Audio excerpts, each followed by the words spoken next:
The caliber, of course, is 9mm. The color is black. There is also a Desert FDE version. It has a 3.7-inch hammer-forged steel barrel with a melanite finish and a 1 in 10 right-hand twist rate. It has a billet machine slide that is melanite finished and optics ready. The frame is black polymer with an adaptive grip texture. More on that later. The front sight is tritium luminescent with a tactical rack U-notch rear sight. The recoil system is comprised of a dual captive recoil spring with a full-length guide rod. The grip width is a slim 1 inch that holds a single 15-round magazine. 2 15-round magazines are provided with the pistol. The weight is a mere 21 ounces, unloaded. It has a total length of 6.6 inches and a total height of 4.8 inches, which means nothing unless you have something to compare it to, and which you will have later. The MSRP at the time of this presentation is $649 US.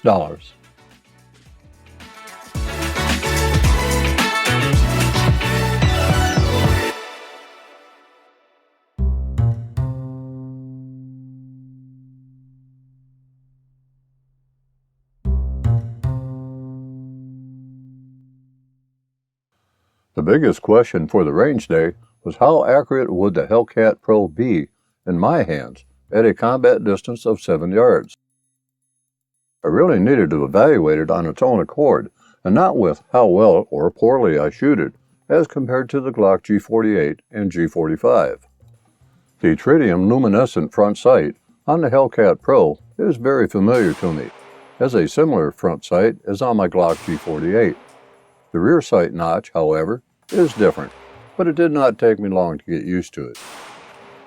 With the Glock G48, I needed to add a slip-on grip, but the grip texture on the Hellcat Pro feels very good in the hand, and the finger grooves are subtle, but effective for my fingers to get a good position on the grip, while the undercut at the trigger guard helped me get as high of a hold as possible.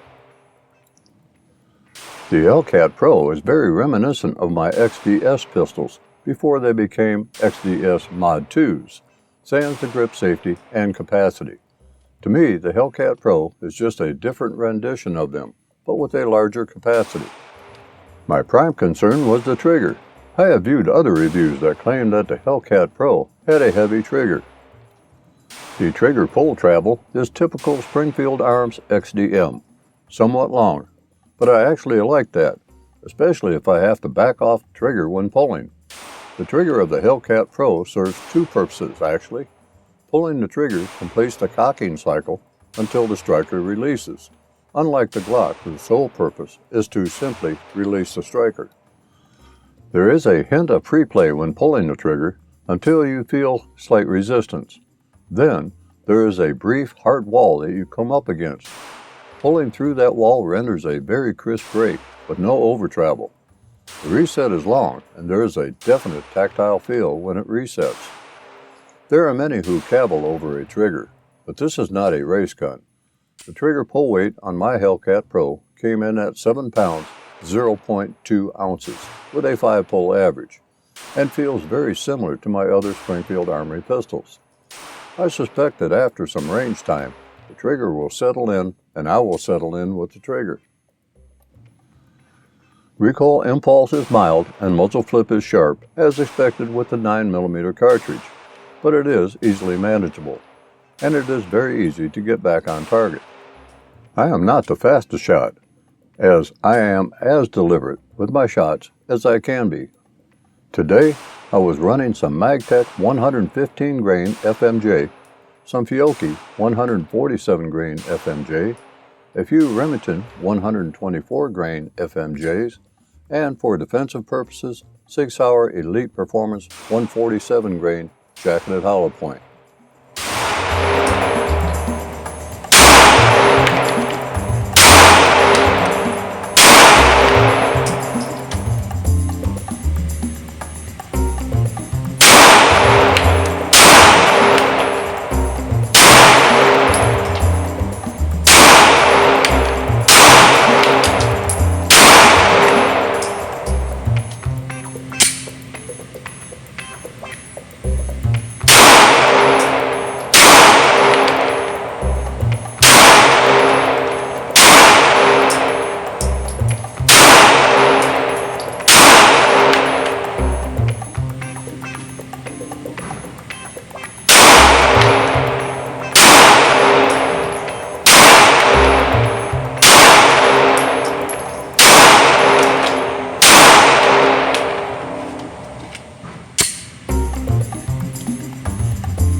When taking a firearm to the range for the first time, it sometimes can be a crapshoot.